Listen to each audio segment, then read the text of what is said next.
Nathan White, 1301 Seabreeze Street, Southwest. I would really like to just pose a question about this moratorium to the council. What are you trying to achieve?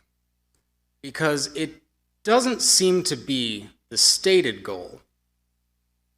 One of the things that's not being mentioned enough, although it has been mentioned, is that every development, every rezoning, every future land use designation change that has upset the various people in and out of this room that makes them in favor of this moratorium came before this council.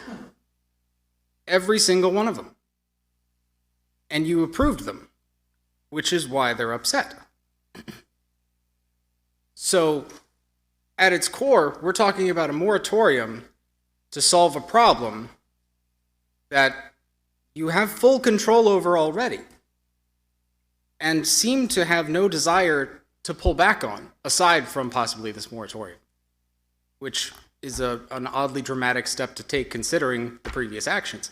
On tonight's agenda, in fact, what was going to be number one in public hearings is the rezoning of 124 acres, almost 124 and a half, of 1 acre, one residential 1 unit per acre, aka Res 1 property, some of the only Res 1 property we have left in Palm Bay. The rest of it's already been rezoned. 124, almost 125 acres to be a regional activity center use, among other things. And also this is, I believe this is the one that's going to be across the street. It's going to include an RV park, and it's going to be across the street from Fred Poppy Regional Park, where the city already has $4 million squirreled away to build their own RV park across the street from the RV park we're talking about approving that would be privately owned.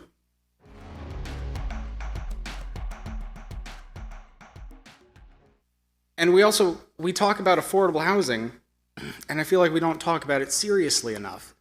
Because if we're talking about the difficulties being faced by the residents with affordable housing, why are we not talking about the fact that you're talking about putting a hold on all building, good or bad, because that's what this would be, a blanket, to stop a real problem, but a real problem you have control over, and in a way that would also stop all possible good building, while simultaneously talking about exceeding the 3% cap on property tax increases by an additional 12.14%.